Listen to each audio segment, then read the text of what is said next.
J'ai empoisonné le vin de la noce avec un sourire aux lèvres, en sachant que le poison tarderait juste assez pour que les invités dansent sur des rires qui deviendraient des râles.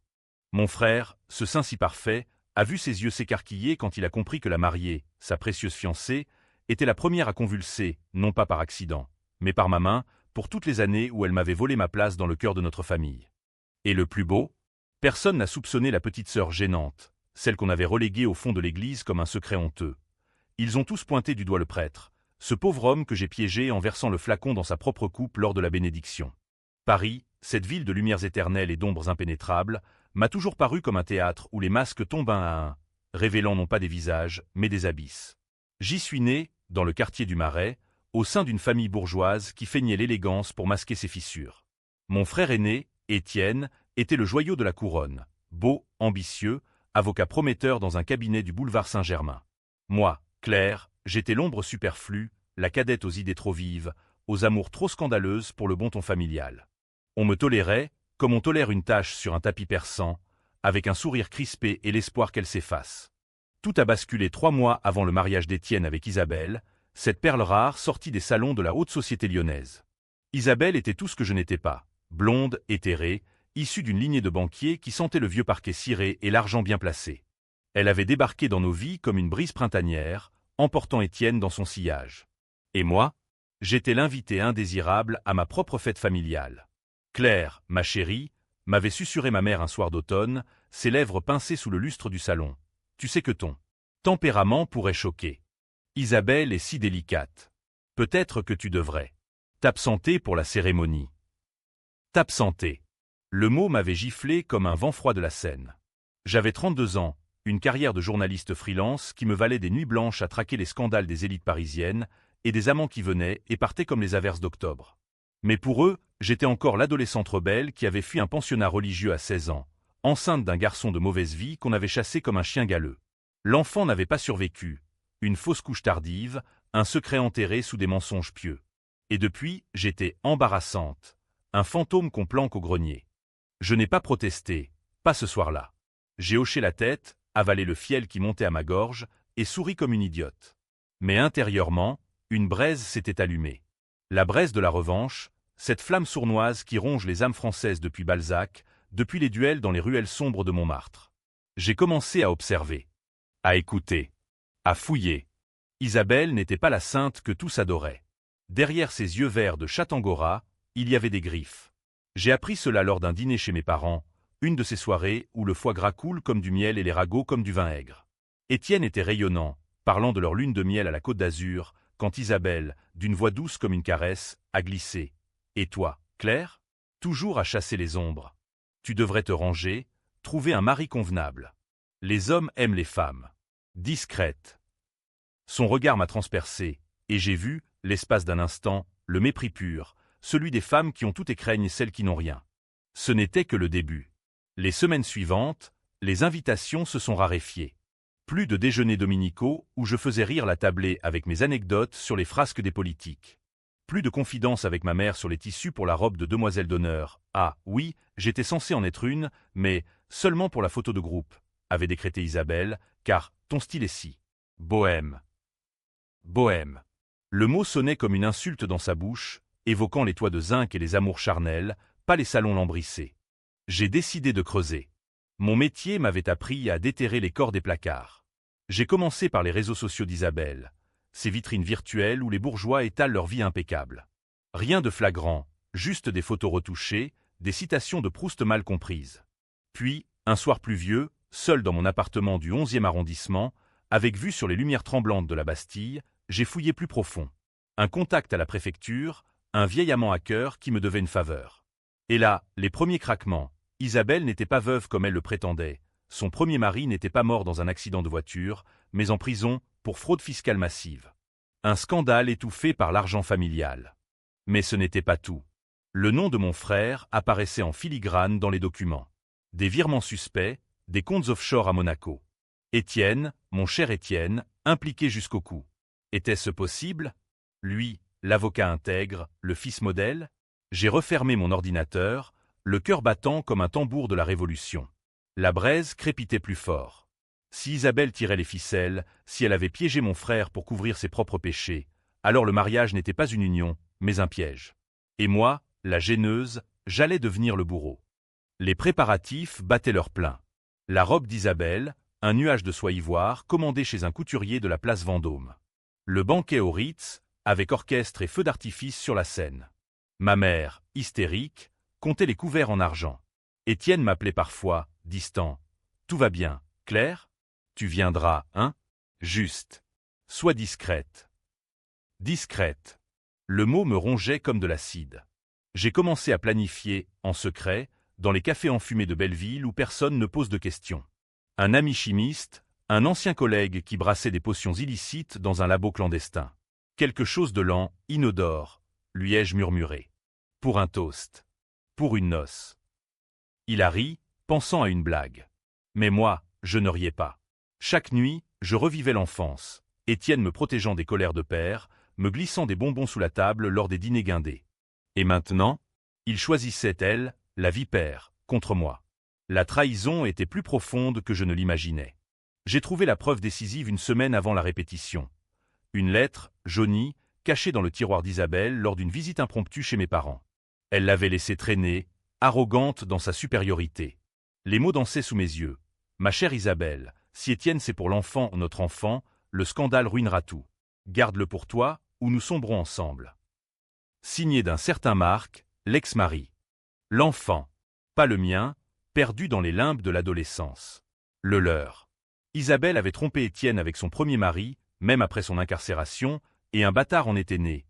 Un secret confié à une nourrice en Suisse, effacé des annales familiales. Mais pourquoi impliquer Étienne? Les virements. C'était lui qui payait, innocent, pensant financer les caprices d'Isabelle. Elle l'avait piégé, le forçant à blanchir l'argent sale pour couvrir les dettes de Marc.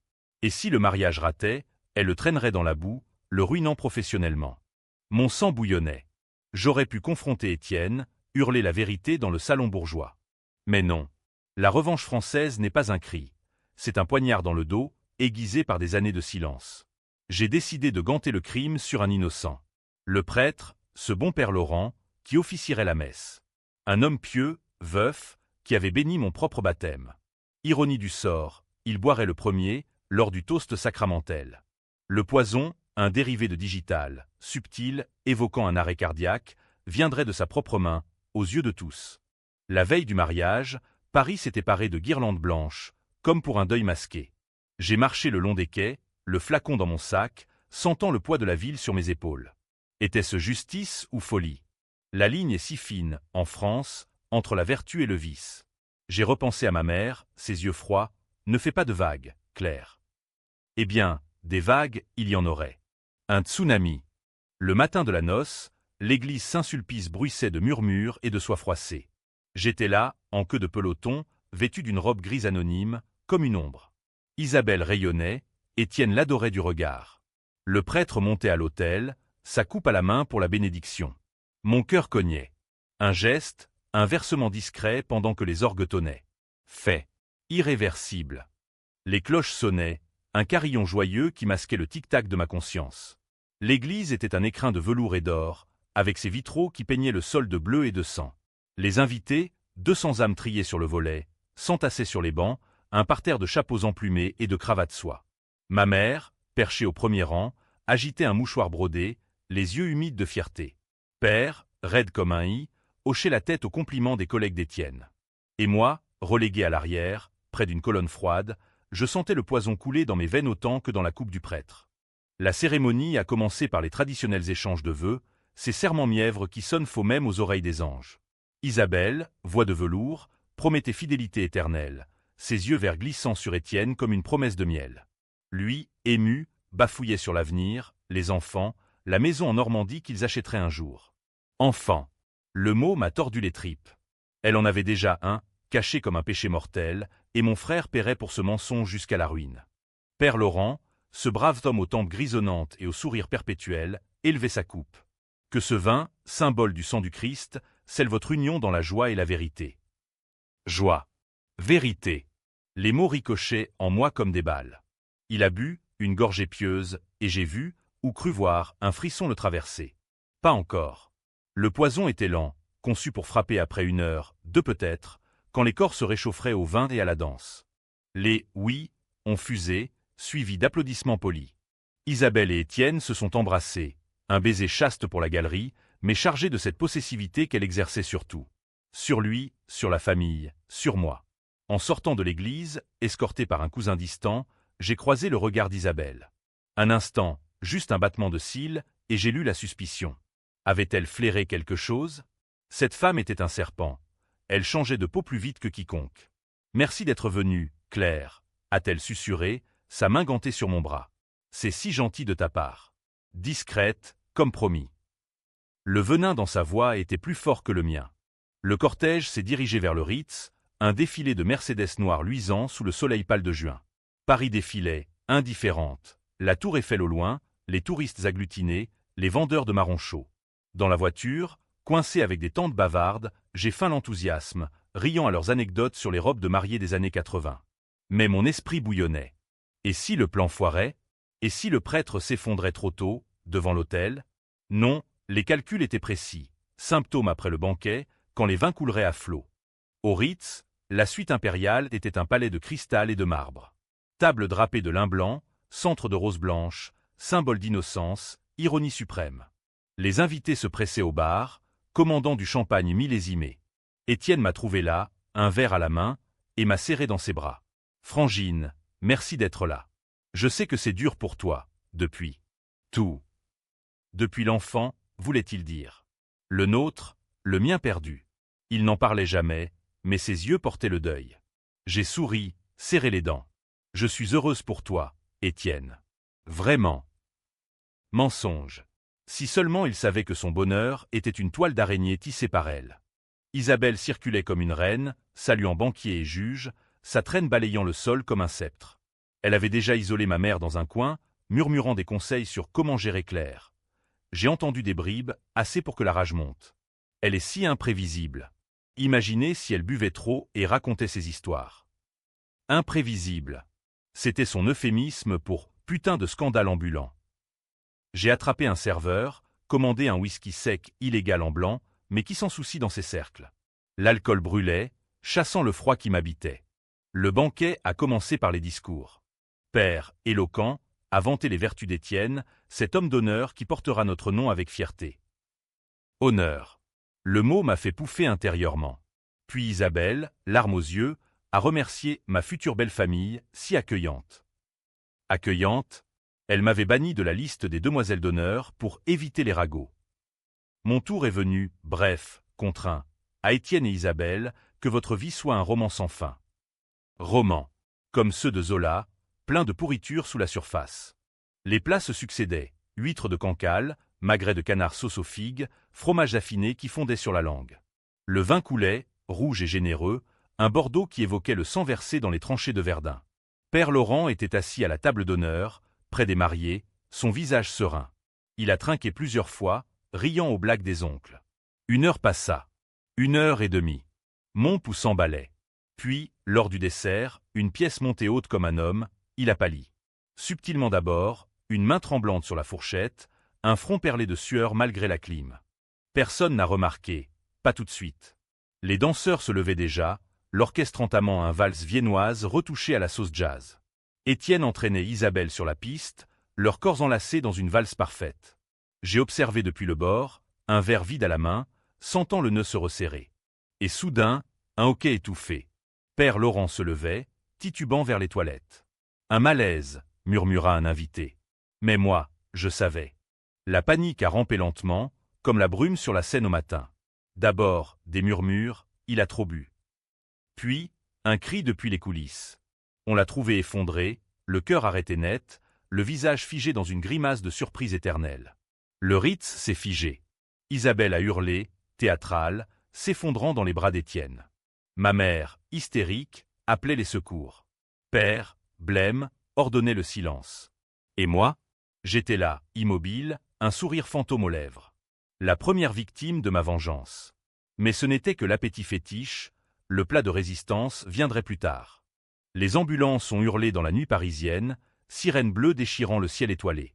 La noce s'est muée en veillée funèbre. La police est arrivée discrète, on n'embête pas les élites, posant des questions anodines. Avait-il des antécédents cardiaques? Oui, un peu, a menti Étienne, protégeant la mémoire du prêtre. Personne ne soupçonnait le poison. L'autopsie viendrait plus tard, mais en France, pour les gens comme nous, les scandales se noient dans le champagne. Isabelle, pâle comme sa robe, s'est accrochée à mon frère. C'est un signe, Étienne. Peut-être devrions-nous reporter. Reporter? Son hypocrisie me donnait la nausée. Elle pensait à l'argent, au contrat signé, pas aux morts.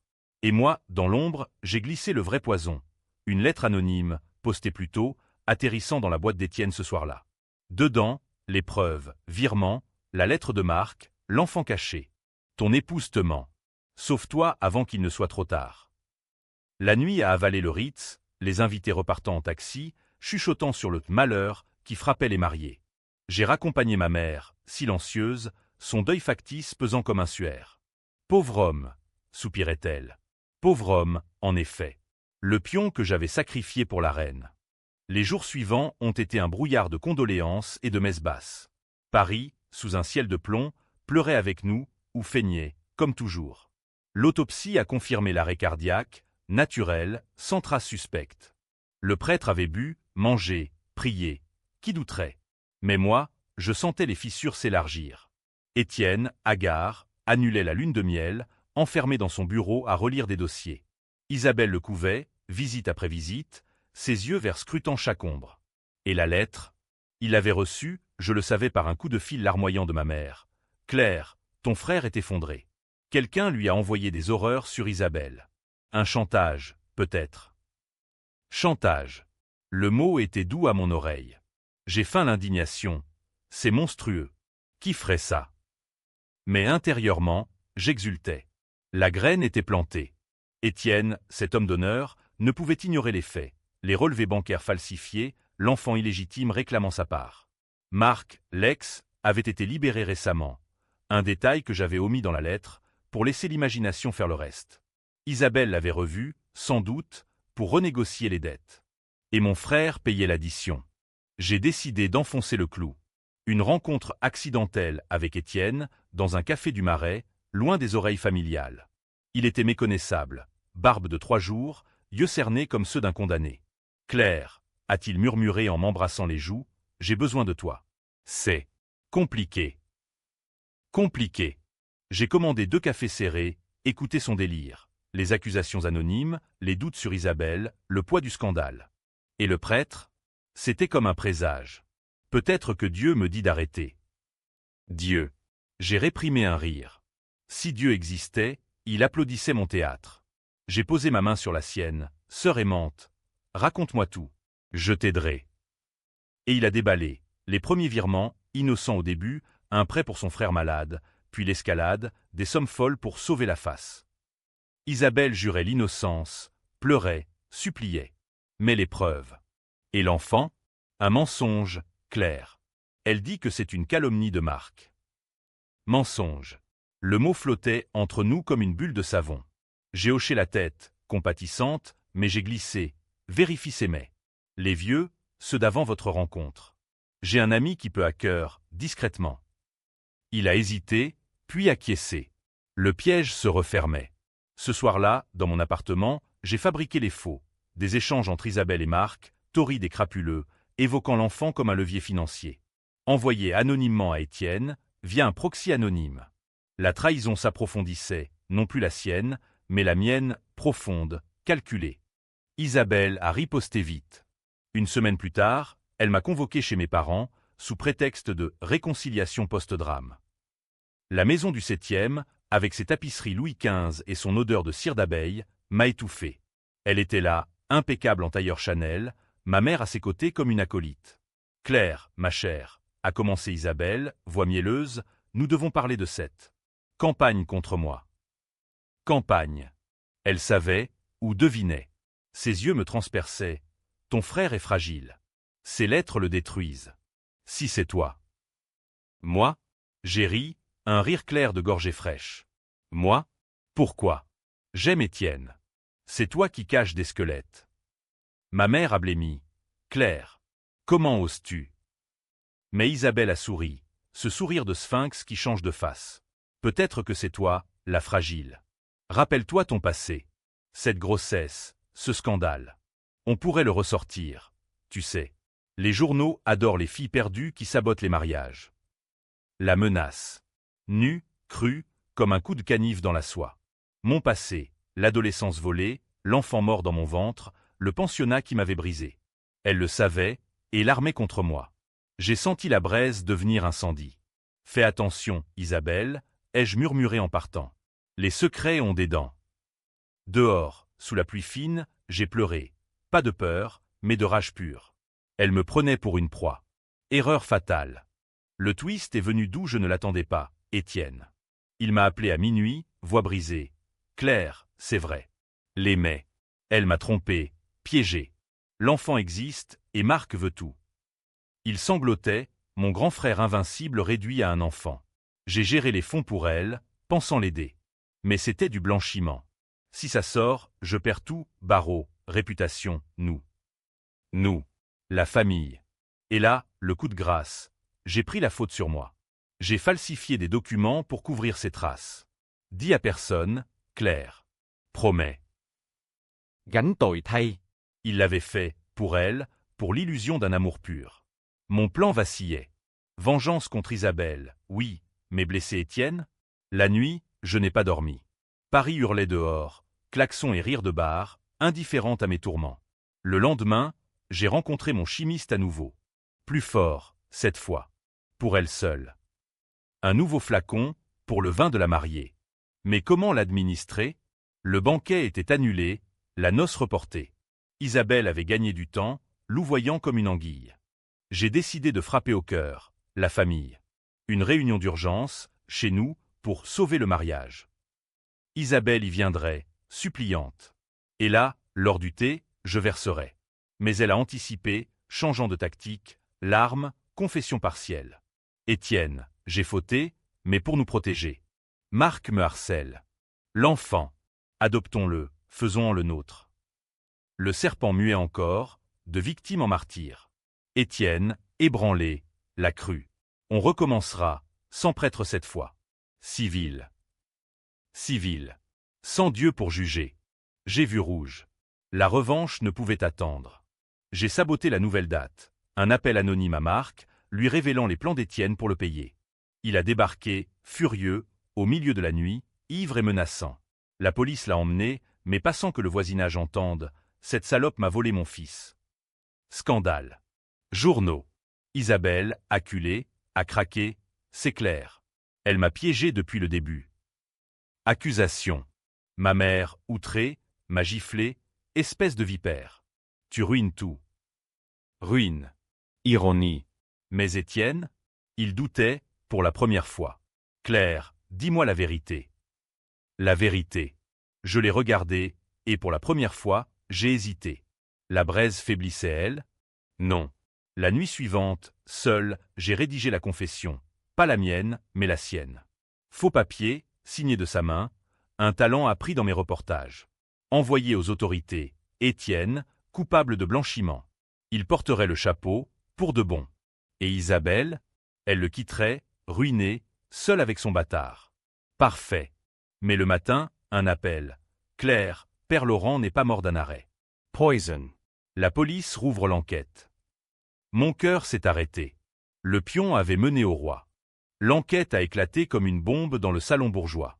Des inspecteurs en civil, graves sous leurs imperméables mouillés, ont débarqué chez mes parents un mardi gris de novembre. Paris, engourdi par le froid, semblait conspirer avec eux.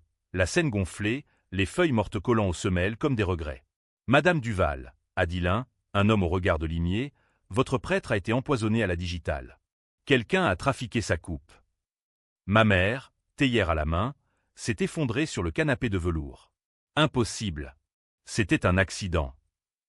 Accident. Le mot planait, accusateur. Étienne, convoqué plus tard, a nié tout, mais ses mains tremblaient en signant les dépositions. Isabelle, muette, observait depuis le fond de la pièce, ses yeux verts comme des émeraudes froides. Elle savait. Ou devinait. Lors d'une pause, elle m'a acculé dans la cuisine. C'est toi, n'est-ce pas? La gêneuse qui veut tout brûler. Sa voix était un sifflement, bas, intime. Tu crois que ruiner Étienne te venge? Il t'a abandonné, oui, mais moi? Je ne t'ai rien fait, sauf te renvoyer ton propre chaos. Chaos. Mon chaos, l'enfant mort, les nuits d'hôpital anonyme, le père qui m'avait renié. Elle avait raison, en partie. Mais la trahison était plus large. La famille qui m'avait enterrée vivante, Étienne qui choisissait l'apparat sur le sang.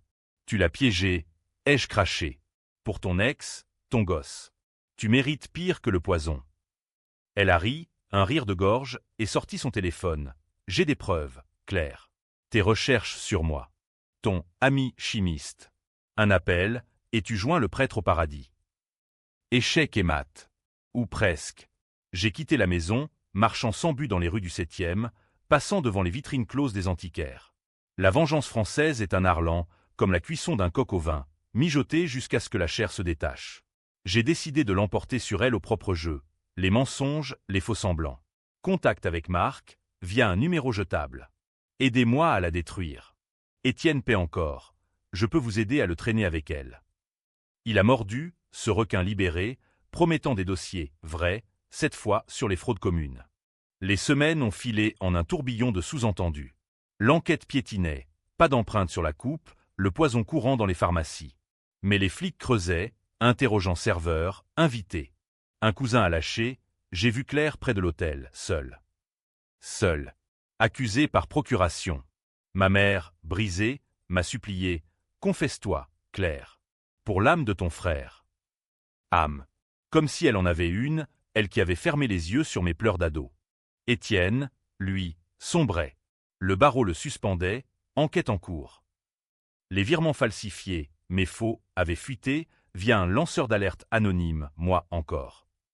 Il m'a confronté dans un bistrot de la Contrescarpe, voire rauque. C'est toi, les documents? Pour me punir de t'avoir laissé tomber. Laissé tomber. Oui, pour l'enfant, pour les scandales. J'ai nié, larmes aux yeux, actrice née. Non, Étienne. C'est elle. Elle te sacrifie pour se sauver. Il a voulu y croire, accrochant à l'illusion. Le chaos s'est noué lors d'une réconciliation forcée, un dîner familial pour clore le chapitre. Isabelle, enceinte? Non, ruse, un test falsifié pour attendrir Étienne. Notre bébé, minaudait elle. Mais Marc a frappé, irruption au dîner, dossier en main, hurlant les preuves, photos, virements, l'enfant réclamant sa part. Elle t'a volé, Étienne. Et toi, Claire, tu joues les saintes. Chaos. Verre brisé, cri, ma mère évanouie. Isabelle a lutté, changeant de masque, de victime à furie. C'est elle. Claire a tué le prêtre pour me séparer de toi. Accusation publique. La police, alertée, a débarqué. Menottes prête. Mais twist, Étienne, dans un sursaut, a avoué. Non, c'est moi. J'ai empoisonné le prêtre, par jalousie, pour arrêter le mariage. Mensonge noble. Gánh tội thay, encore. Pour me protéger? Ou pour elle? Les menottes se sont refermées sur lui. Isabelle, feignant l'horreur, s'est effondrée. Mon amour, pourquoi? Mais ses yeux brillaient, libres, enfin, des dettes, de Marc. Elle avait gagné, en sacrifiant le pion. Moi? Libéré, mais brisé. La vengeance avait tourné, comme un vin aigre. J'ai fui dans la nuit, Paris me recrachant ses ombres.